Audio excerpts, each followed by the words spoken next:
श्री परमात्मने नमः। यथार्थ गीता श्रीमद्भगवद गीता अथ प्रथमोऽध्यायः।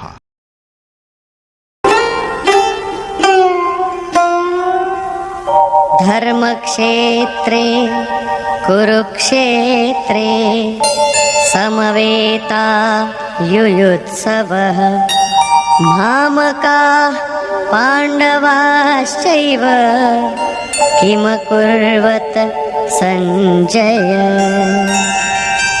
धृतराष्ट्रानं विचारलं, हे संजया, धर्मभूमी अशा कुरुक्षेत्रावर युद्धासाठी एकत्र जमलेल्या माझ्या पुत्रांनी आणि पांडूच्या पुत्रांनी काय केलं? अज्ञानरूपी धृतराष्ट्र आणि संयमरूपी संजय. अज्ञान हे मनाच्या अंतरंगात वसत असतं. या अज्ञानात मन गुरफटलं जातं.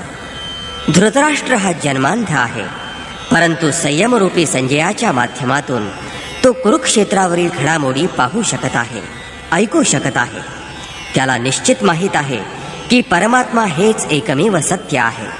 परंतु त्याचा मोहरूपी पुत्र दुर्योधन जोपर्यंत जिवंत आहे तोपर्यंत त्याचं लक्ष कौरवांवर म्हणजेच पर्यायानं विकारांवर केंद्रित झालं आहे. धर्म हे एक पवित्र क्षेत्र आहे. जेव्हा हृदयरूपी देशात दैवी संपत्तीचा प्रभाव असतो तेव्हा शरीर धर्मक्षेत्र बनतं, आणि जेव्हा इथं आसुरी संपत्तीचा प्रभाव असतो तेव्हा तेच शरीर कुरुक्षेत्र बनतं. कुरु म्हणजे करा. हा शब्द आदेशात्मक आहे. श्रीकृष्ण म्हणतात, प्रकृतीतून निर्माण होणाऱ्या त्रिगुणांनी प्रवृत्त होऊन मनुष्य कर्म करत असतो. तो क्षणमात्रही कर्माशिवाय राहू शकत नाही. ते गुण त्याच्याकडून कर्म करवून घेत असतात. तो झोपलेला असला तरी त्याचं कर्म चालूच असतं. अर्थात ते कर्म म्हणजे शरीर निरोगी ठेवण्याचा तो एक प्रकारचा आहारच आहे. हे तिन्ही गुण मनुष्याला देवापासून क्षुद्र किड्यापर्यंत देहबद्ध करीत असतात. जोपर्यंत प्रकृती आणि प्रकृतीपासून उत्पन्न होणारे तिन्ही गुण अस्तित्वात आहेत तोपर्यंत कुरु म्हणजे करा चालूच राहील. आणि म्हणून जन्म मृत्यूचं क्षेत्र, विकारांचं क्षेत्र हे कुरुक्षेत्र आहे. तर परमश्रेष्ठ परमात्म्यात प्रवेश देणारं, विलीन करणारं पुण्यशील प्रवृत्तीचं पांडव क्षेत्र म्हणजे धर्मक्षेत्र आहे. पुरातत्ववेत्ते पंजाब, काशी, प्रयाग, मध्य प्रदेश तसंच इतरही अनेक ठिकाणी कुरुक्षेत्राचा शोध घेत आहेत. परंतु गीताकार श्रीकृष्णानं स्वतःच हे युद्ध कुठं झालं ते सांगितलं आहे. इदं शरीर कौंतेय क्षेत्रमित्यभिधीयते. हे अर्जुना, हे शरीर हेच क्षेत्र आहे, आणि जो हे जाणतो, त्याची मर्यादा समजतो, तो क्षेत्रज्ञ आहे. पुढे त्यांनी त्या क्षेत्राची व्याप्ती सांगितली आहे. त्यात 10 इंद्रिय, मन, बुद्धी, अहंकार, 5 विकार आणि त्रिगुणांचं वर्णन केलं आहे. शरीर हेच क्षेत्र आहे, एक आखाडा आहे.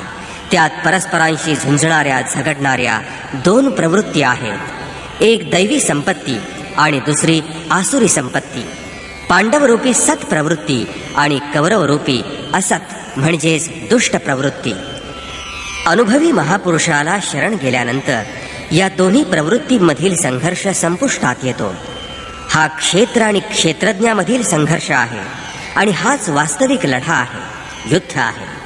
विश्वयुद्धांनी इतिहासाची पानं भरून गेलेली आहेत, परंतु त्या युद्धात विजय झालेल्या पक्षाला सुद्धा शाश्वत विजय मिळू शकला नाही. जय पराजय हे बदल असतात. प्रकृतीचं संपूर्णपणे शमन करून तात्पुरतं प्रकृतीच्या पलीकडे असणाऱ्या सत्तेचं दर्शन घेणं, ज्ञान मिळवणं आणि त्यात प्रवेश करणं हा वास्तविक विजय आहे. हा एक असा विजय आहे की ज्याच्यानंतर कधीही हार नाही, पराजय नाही. हीच खरी मुक्ती आहे की जिला जन्म मृत्यूचं बंधन नाही.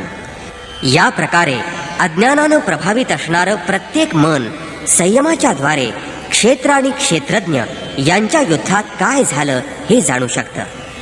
अर्थात संयम जेवढा जागृत होईल त्याच प्रमाणात त्या व्यक्तीला दृष्टी प्राप्त होईल.